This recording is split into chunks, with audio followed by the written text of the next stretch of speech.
할렐루야. 이 시간도 하나님께서 여러분을 위하여 예비하신 은혜가 여러분의 심령 가운데 충만하게 임하시기를 주의 이름으로 축복합니다.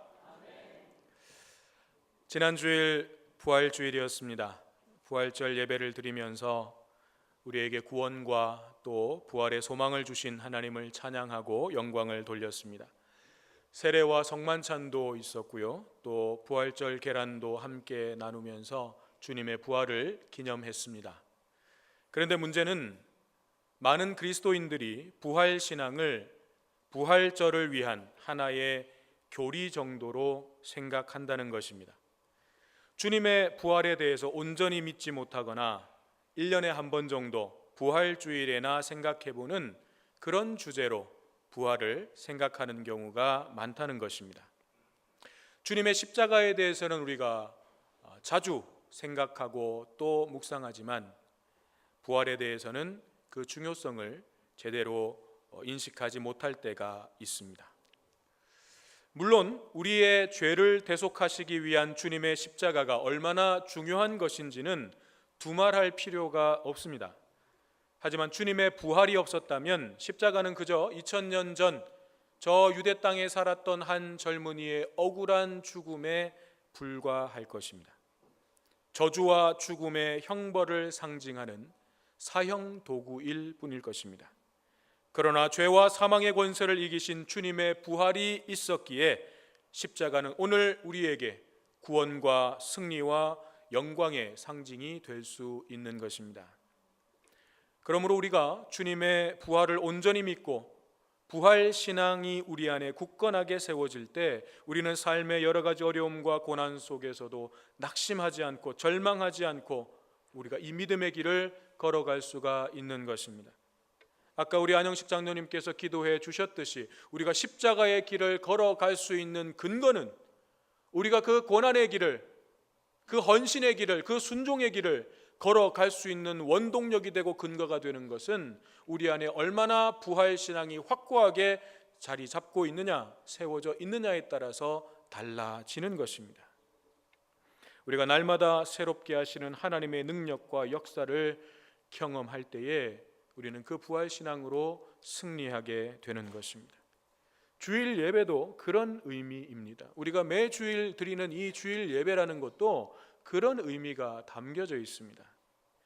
제7일 안식교 들어보셨죠?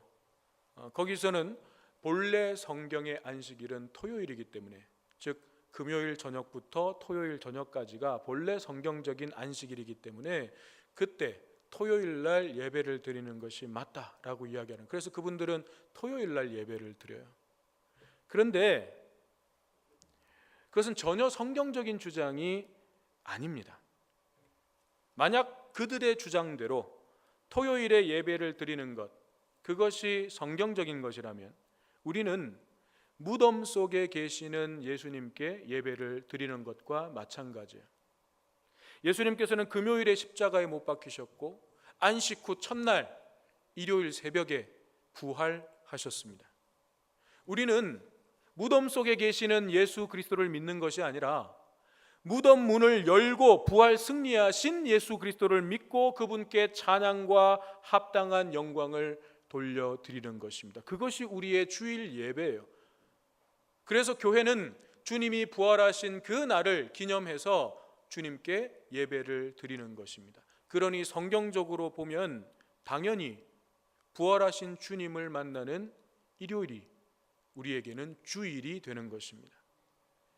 어떤 이들은 그날이 옛날 로마 시대 때 태양신을 숭배했던 날인데 어떻게 기독교에서 그것을 예배의 날로 정할 수 있느냐고 비난합니다. 물론 옛날에는 맞아요. 태양신을 숭배했던 그 이방 종교들도 그렇게 섬겼던 날이 일요일이에요. 그런데 우리는 그 날을 주님의 날로 정하고 예배를 드리는 것입니다. 왜냐하면 예수님께서 그날 새벽에 부활하셨기 때문이에요. 그 부활하신 주님께 우리는 예배를 드리는 것입니다. 그래서 우리가 일요일을 주일로 정하고 이날 와서 예배를 드리는 거예요. 그러니까 혹시 누가 와서 안식일이 토요일이라고 그날 예배를 드려야 된다고 그렇게 얘기를 하시면 한마디만 하세요. 무식한 소리 하지 말라고. 성경을 제대로 좀 읽으시라고. 토요일 날 예수님 무덤에 계셨는데 그 무덤에 계신 예수님을 그럼 예배할 거냐고. 무식한 소리 하지 말라고 한 소리 딱 해주세요. 우리는 이 주일 예배를 통해서 바로 그 부활하신 주님을 만나는 것입니다. 그 주님께 예배를 드리는 것입니다. 그리고 그 주님께서 우리에게 불어넣어 주시는 생명의 숨으로 인해서 우리가 회복되고 힘을 얻어서 다시 각자의 삶의 현장으로 담대하게 나아가는 것입니다. 그것이 주일 예배의 의미예요. 그러니 어떤 의미에서는 매 주일이 부활주일이라고 할 수 있고 또 매 주일 예배를 통해서 우리는 부활을 경험해야 한다고 해도 과언이 아닌 것입니다. 오늘 주일 예배를 통해서 그런 은혜를 경험하게 되기를 바랍니다. 부활하신 주님의 생명의 역사가 여러분의 삶 가운데 임하고 무덤 문이 열려지듯이 여러분의 삶의 문이 활짝 열려지게 되기를 주님의 이름으로 축복합니다.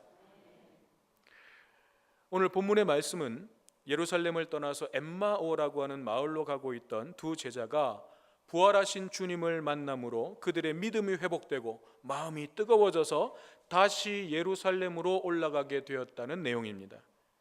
13절 14절을 보니까 이렇게 시작되고 있어요. 그날에 그들 중 둘이 예루살렘에서 25리 되는 엠마오라 하는 마을로 가면서 이 모든 된 일을 서로 이야기하더라. 여기서 그날은 예수님께서 부활하신 바로 그 날을 말합니다. 그런데 이날 예수님을 따랐던 제자들 중에서 두 사람이 엠마오라는 마을로 가고 있습니다. 우리가 흔히 예수님의 제자라고 하면 12명의 제자, 12제자 혹은 11제자만 생각하기 쉬운데 그 외에도 당시에 예수님을 따르면서 주님의 사역을 직간접적으로 지원하고 도왔던 제자 그룹이 있었습니다. 그래서 예수님께서 70명을 세우시고 파송한 일도 있지 않습니까? 그런 사람들 가운데 이 두 사람도 속해 있었을 것으로 추정됩니다. 하지만 이들이 어떤 사람이었는지 정확하게 알 수는 없어요. 그저 18절에서 일단 한 사람의 이름이 글로바였다라는 정도만 알 수 있습니다. 그러면 나머지 한 사람은 누구였을까? 요한복음 19장 25절에 보면 예수님의 십자가 곁에 있었던 여인들의 이름이 나오는데 거기에 글로바의 아내 마리아라는 이름이 나옵니다. 그래서 대부분의 주석가들은 엠마오로 가던 제자 두 사람은 글로바와 그의 아내 마리아였을 것으로 추측합니다. 그리고 이 사람들이 어떤 신앙을 가지고 있었는지도 사실은 알 수 없어요. 성경에 이들에 대한 정확한 기록은 없습니다. 그러나 아내 글로바의 아내 마리아가 예수님의 그 십자가 곁에까지 따라가셨다면 이 사람들이 평범한 믿음을 가지고 있었던 사람들은 아니라는 거예요. 예수님을 그래도 열심히 열정적으로 따랐던 사람들 가운데 들어 있었다는 것입니다. 그런데 이들이 왜 엠마오로 가고 있는가? 엠마오로 가는 이유도 사실은 우리가 정확하게 알 수는 없습니다. 엠마오는 또 어딘가? 그것도 사실은 몰라요.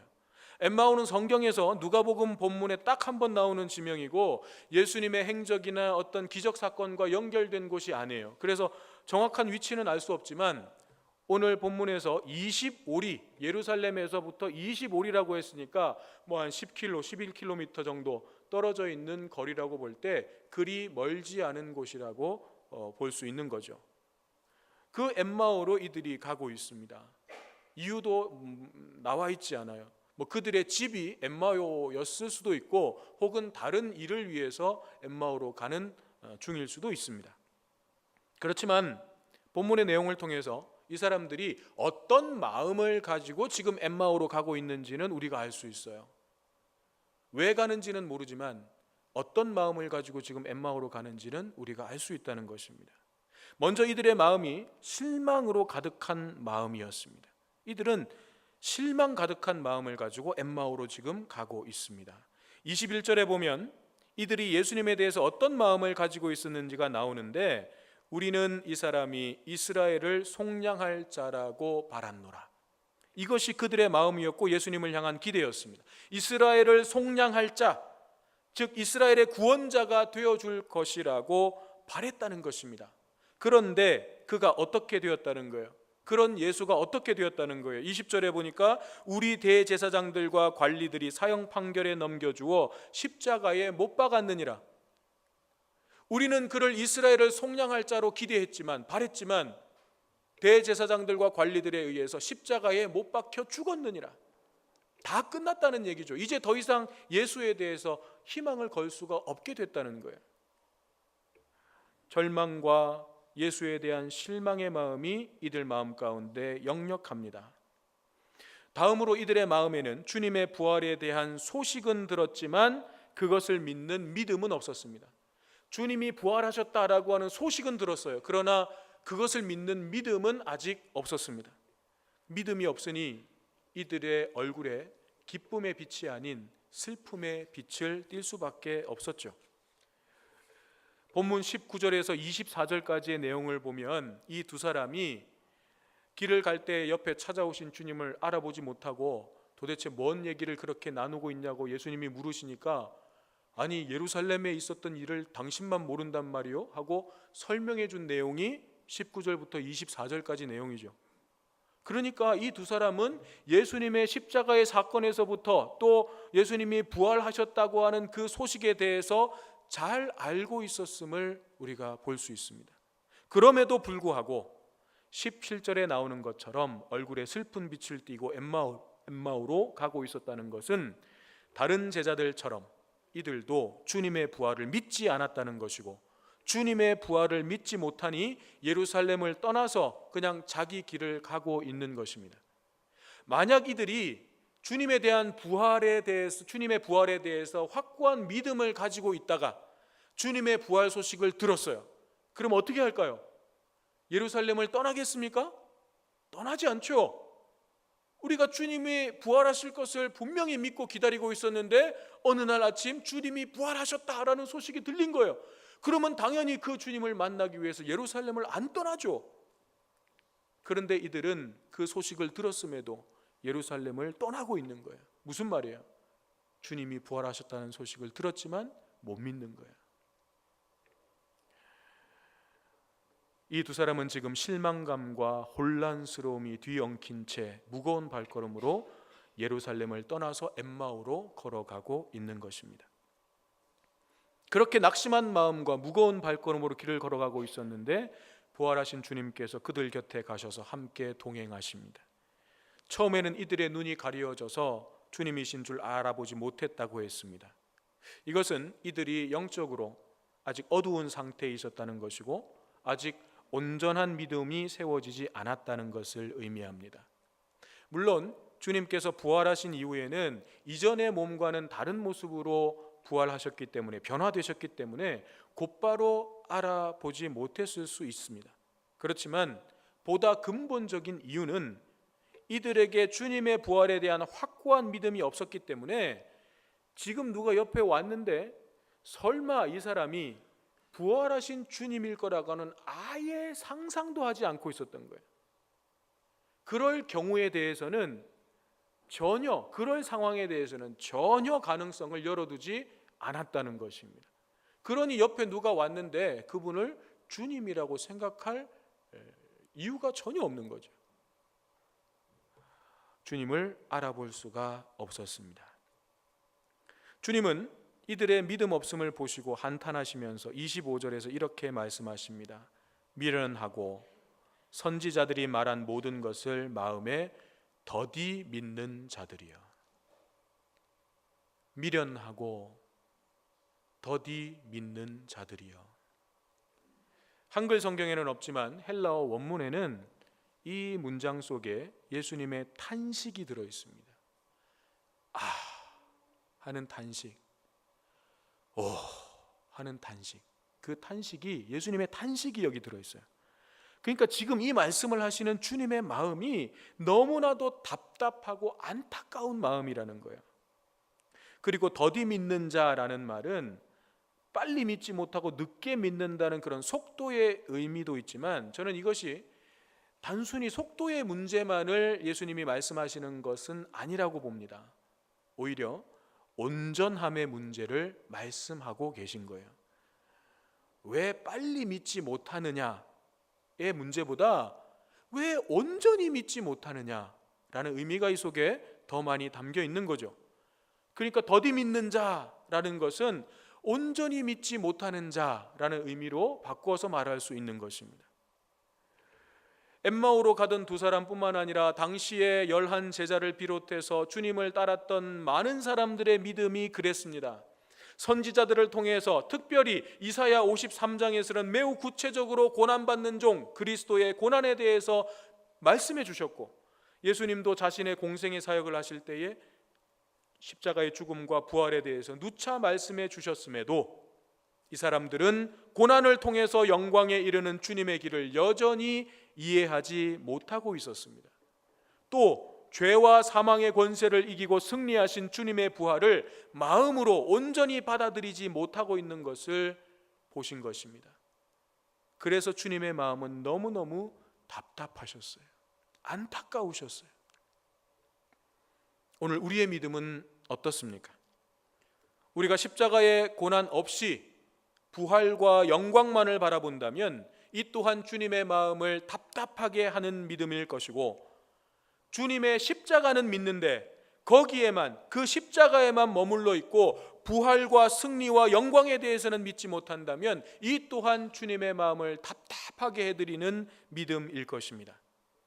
하나님의 말씀을 들을 때에 더디 믿는 자 되지 마시고 빨리 믿는 자 되시기 바랍니다. 부분적으로 믿는 자 되지 마시고 온전히 믿는 자 되시기를 간절히 바랍니다. 제자들의 믿음 없음을 안타까워하신 주님은 그들에게 하나님의 말씀에 대해서, 특별히 구약 성경에 나타난 당신에 관한 말씀들을 자세히 풀어서 설명해 주셨습니다. 그렇게 주님의 말씀을 들으면서 길을 걷다 보니까 어느새 목적지였던 엠마오에 이르게 됩니다. 주님은 거기에서 유숙하실 생각이 없으셨지만 두 제자의 간청으로 그곳에서 함께 묵으시면서 저녁 식사를 하시게 되었습니다. 그런데 그때 주님께서 떡을 가지고 축사하신 후에 그들에게 떼어 주셨습니다. 그러자 그들의 눈이 밝아져서 주님이심을 알아보았습니다. 아, 주님이시구나. 주님이시구나. 지금까지 우리 곁에 함께 하셨던 그분이 바로 부활하신 주님이시구나. 주님께서 떡을 떼어 건네주실 때, 그 떡을 받을 때 그들의 눈이 밝아져서 주님이심을 알아보았다는 거죠. 저는 이 장면의 의미를 이렇게 생각해 봅니다. 대부분 주석서에는 이 장면에 큰 의미를 두지는 않아요. 단지 이 두 제자가 주님이심을 깨닫게 된 것이 능동적으로 자기들이 깨달은 것이 아니라 하나님의 은혜로 그들에게 깨닫게 해 주셨기 때문에 그들이 주님이심을 알게 되었다, 이 정도로만 이야기를 해요. 하지만 저는 왜 이 사람들이 길에서 말씀을 풀어 설명해 주실 때는 주님을 몰랐고 식사 자리에서 주님이 주시는 떡을 받을 때 비로소 주님을 알게 되었을까, 그런 생각이 들었어요. 그래서 곰곰이 말씀을 묵상하고 생각하던 가운데 이런 생각이 들었습니다. 저는 주님께서 이 식사 자리에서 아무 의미 없이 떡을 떼어서 그들에게 주셨다고 생각되지 않아요. 그냥 아무 의미 없이 옛다 받아 먹어라 하고 주시지는 않았을 거라는 거죠. 주님께서 직접 입으로 말씀하시지는 않았지만 주님은 그 떡을 떼어 주시는 행동을 통해서 무언의 말씀을 그들에게 하셨다고 저는 믿어져요. 뭐라고 말씀하셨을까? 성경에 안 나오니까 뭐라고 정확하게 알 수는 없지만 이건 순전히 저의 상상입니다만 저는 그 장면을 보면서 예수님이 이렇게 말씀하셨을 것 같아요. 떡을 떼어 주시면서 받아 먹어라. 이것은 너희를 위한 내 몸이다.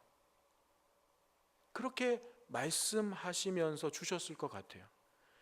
너희는 십자가에 매달린 나를 보며 절망했겠지만 너희를 살리기 위해서 나는 반드시 십자가에 매달려 죽었어야 했음을 이제는 알겠느냐. 그 십자가가 끝이 아니라, 그 죽음이 끝이 아니라 내가 다시 살아나게 될 것이라고 몇 번이나 말하지 않았느냐. 그 말의 의미가 무엇이었는지 이제는 알겠느냐? 그렇게 말씀하시면서 떡을 떼어서 주셨을 것 같아요. 그렇게 생각해 보니까 이 장면의 의미가 이렇게 깨달아졌습니다. 여기서 떡이 상징하는 바를 십자가에 내어주신 주님의 몸 혹은 주님의 말씀이라고 한다면 이 장면의 의미는 이렇게 됩니다. 십자가에 못 박히고 매달리셨던 그 주님의 몸이 다른 누구도 아닌, 다른 어떤 사람을 위한 것이 아닌 바로 나를 구원하시기 위한, 내게 생명을 주시기 위한, 나를 살리시기 위한 하나님의 놀라운 사랑이었음을 내가 받아들일 때 우리는 비로소 주님이 누구이신지를 깨닫게 되는 거예요. 우리는 비로소 하나님이 어떤 분이신지를 깨닫게 되는 거예요.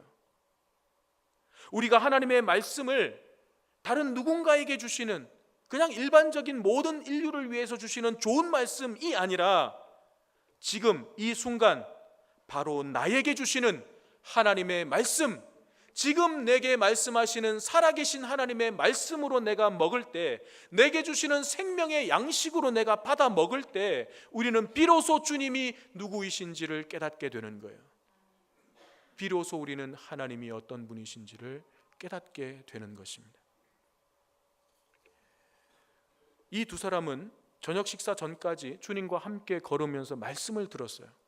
그리고 그때 그들의 마음이 뜨거워졌다고 했습니다. 32절을 보면 이렇게 고백하고 있습니다. 그들이 서로 말하되 길에서 우리에게 말씀하시고 우리에게 성경을 풀어주실 때에 우리 속에서 마음이 뜨겁지 아니하더냐. 하지만 마음이 뜨거워졌으나 주님은 알아보지 못했어요. 우리말로는 뜨거워졌다는 정도로 표현되어 있지만 아마 여러분 성경에도 거기에 각주 표시가 되어 있고 밑에 헬라어로 불에 탔다 그렇게 보충 설명이 되어 있을 겁니다. 불에 탔다는 거예요. 그냥 단순히 뜨거운 정도가 아니고 마음이 막 불타오르는 것처럼 뜨거웠다는 것입니다. 그런데도 그 상태에서는 내 곁에 계시는 주님을 알아보지 못했다는 거예요. 여기서 우리는 한 가지 깨닫게 되는 것이 있습니다. 그것은 우리가 말씀을 들을 때 은혜를 받고 우리의 마음이 뜨거워지는 감정적인 변화를 경험할 수는 있지만 그것이 우리로 하여금 주님을 깨닫게 하고 삶의 방향을 돌이키도록 하는 결정적인 것은 아니라는 거예요. 그 뜨거움이 우리의 삶을 돌이키는 결정적인 건 아니라는 것입니다. 그렇다고 그런 뜨거움 필요 없다는 말이 아니에요. 그런 뜨거운 마음 위에 나에게 주시는 주님의 말씀, 나에게 지금 말씀하시는 그 하나님의 말씀이 들어올 때 그 말씀을 나의 양식으로 생명으로 받아 먹을 때 우리는 비로소 주님이 누구이신지를 온전히 깨닫게 되고 우리의 삶의 방향을 다시 예루살렘을 향하여 돌이킬 수 있게 된다는 것입니다. 두 제자가 주님이심을 알아본 그 순간 주님은 그 자리에 보이지 않았습니다. 하지만 이제 두 사람에게는 그 어떤 말도 필요가 없어졌습니다. 부활하신 바로 그 주님을 만났기 때문입니다. 두 사람은 가만히 있을 수가 없습니다. 그 길로 일어나서 다시 예루살렘을 향하여 올라갑니다. 엠마오에서 예루살렘까지 약 10km라고 그랬습니다. 그러면 지금은 밤이니까 여관에 이미 들어왔으니까 자고 아침에 일찍이 일어나서 올라가도 되잖아요. 하지만 이 제자들은 그럴 수가 없었습니다. 부활하신 주님을 만난 감격과 기쁨으로 그들의 마음은 더욱더 뜨겁게 불타고 있었기 때문에 아침까지 기다릴 수가 없었어요. 그래서 33절을 보니까 곧 그때로 일어나 예루살렘에 들어갔다 그랬습니다.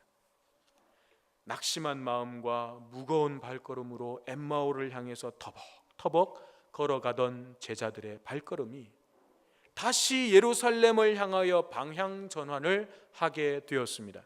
이제 그들은 낙심과 절망이 아닌 감격과 기대와 설렘 가득한 발걸음으로 즐거이 예루살렘을 향하여 달려갔을 것입니다. 그렇게 예수 그리스도의 부활은 주님을 만난 증인들을 통해서 모든 절망 가운데 있는 사람들에게 전파되고 그들에게 참된 소망과 위로를 주는 복된 소식, 기쁨의 소식, 복음이 됩니다. 그 복음이 오늘 우리에게까지 흘러온 것입니다. 오늘 우리는 어디를 향하여 걸어가고 있습니까? 우리의 발걸음은 예루살렘을 향하여 즐거이 기쁨과 설렘을 갖고 달려가고 있습니까? 아니면 낙심한 마음과 무거운 발걸음으로 그저 엠마오를 향해서 터벅터벅 걸어가고 있습니까? 예루살렘에서 있었던 모든 일들에 대해서 들어 알고는 있지만 예루살렘에서 어떤 일이 있었는지, 2000년 전 그 유대 땅 예루살렘에서 어떤 일이 있었는지 성경에서 우리는 수도 없이 들었고 누구보다도 잘 알고 있습니다.